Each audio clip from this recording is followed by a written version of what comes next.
kalimat la ilaha illallah itu kalimat yang di dalamnya mengandung rahasia yang sangat luar biasa. Tidak hanya kemudian sebagai kalimat tauhid, tetapi itu juga kalimat etibar, kalimat nasihat buat siapapun termasuk diri kita. Di mana di kalimat la ilaha itu kosong, tidak ada siapapun. Bahkan di situ la ilaha, tidak ada Tuhan. Tuhan ada tidak ada kok, apalagi diri kita, apalagi alam semesta, semuanya tidak ada, semua harus kosong. Illallah, kecuali Allah. Nah, bukan illa rabbuna, bukan kecuali Tuhan kita, tapi illallah, kecuali Allah. Jadi yang ada adalah Allah. Pemahaman yang harus kita tingkatkan adalah pertama, mestinya kita sebagai manusia itu tidak merasa memiliki apapun yang melekat dalam diri dan kehidupan kita. Apalagi di At-Taubah 24 Allah mengingatkan kita, barang siapa yang mencintai pasangannya, anak-anaknya, orang tuanya, saudaranya, perdagangannya, harta yang dikumpulkannya, dan segala apa yang dimiliki di dunia, lebih daripada cintanya kepada Allah, Rasulullah, dan jihad fisabilillah, maka hukuman Allah akan sangat berat. Nah, itu menandakan bahwa kita ini tidak boleh mencintai segala sesuatu itu lebih daripada cinta kita kepada Allah.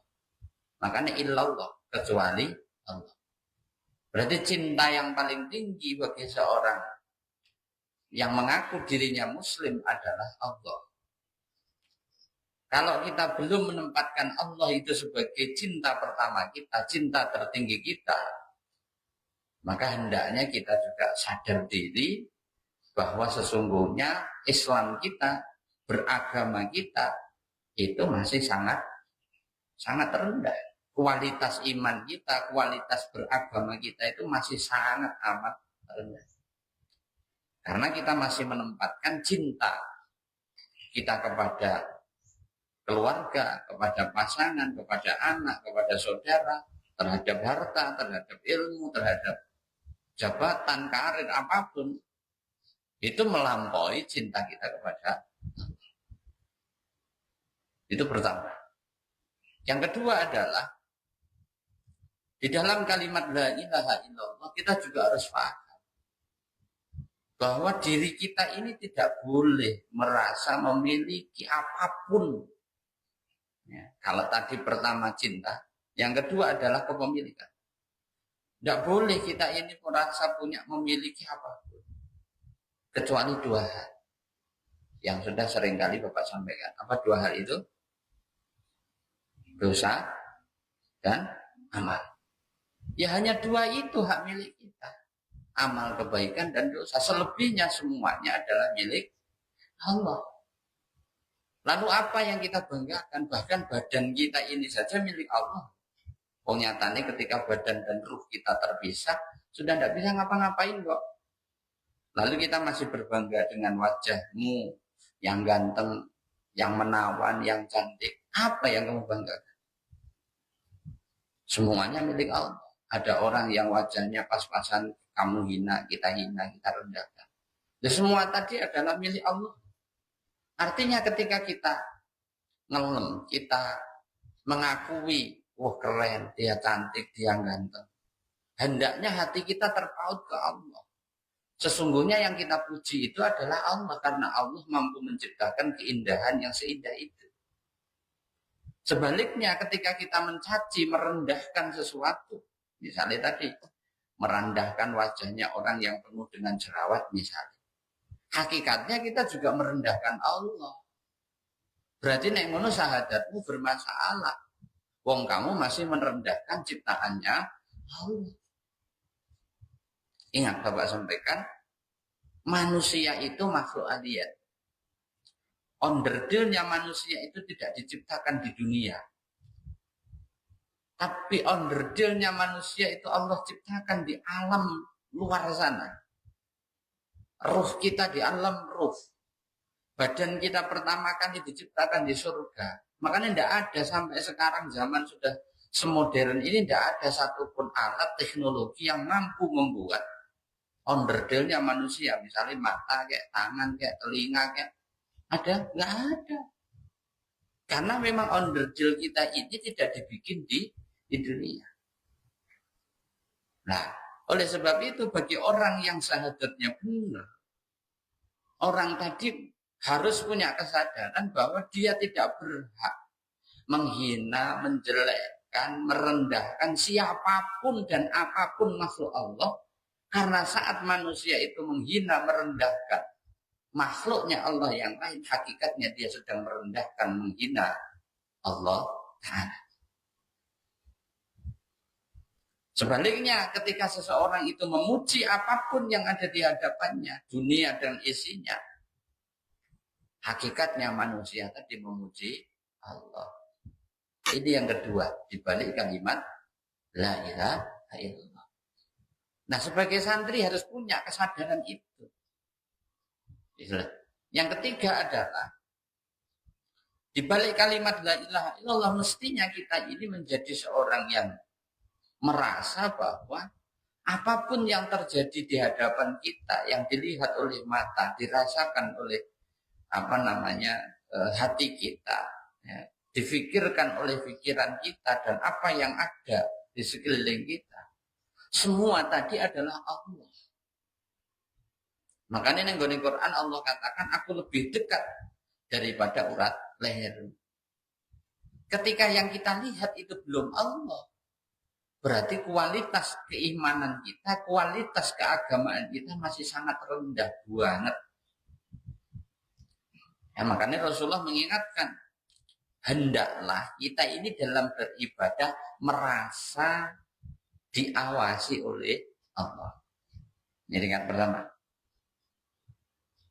Ya. Tingkat kedua adalah kalau kemudian kita sudah merasa bahwa setiap perilaku baik buruk kita diawasi oleh Allah, ya, dicatat oleh Raqib Atid, ya, maka kemudian ditingkatkan agar kita ini setiap melakukan sesuatu merasa melihat Allah.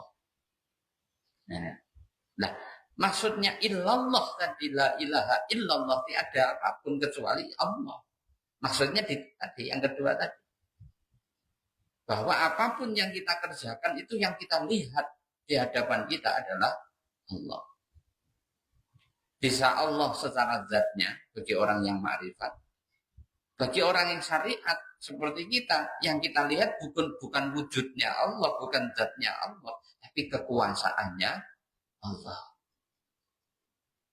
Nah, minimal 3 itu kudu difahami betul agar kemudian memaknai syahadat itu tidak hanya sekedar orang yang mengucapkan asyhadu an la ilaha illallah wa asyhadu anna Muhammad Rasulullah kemudian dia Islam. Iya, betul secara syariat. Tetapi kalau pemahaman kita hanya berhenti di tataran itu, maka kualitas keagamaan kita, kualitas keimanan kita tidak akan pernah naik tingkatan sampai kapanpun. Maka fahami minimal 3 hal tadi. Pertama, cinta. Di balik illallah, cinta yang pertama adalah kepada Allah. Jangan mencintai apapun melebihi cinta kita kepada Allah. Kenapa? Karena cintanya Allah kepada kita juga tak terhingga.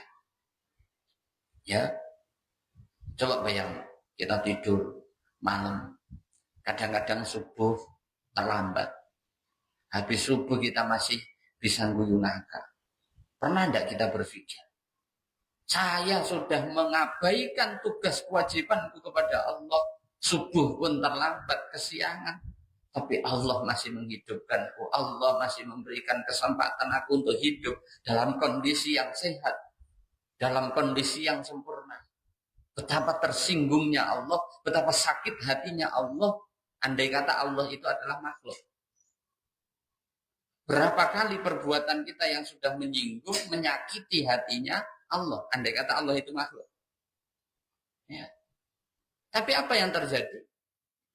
Sesering itu pula kita menyakiti, mengecewakan ya, Allah. Namun nyatanya Allah masih memberikan begitu banyak kenikmatan, kesempatan yang begitu luar biasa untuk kita.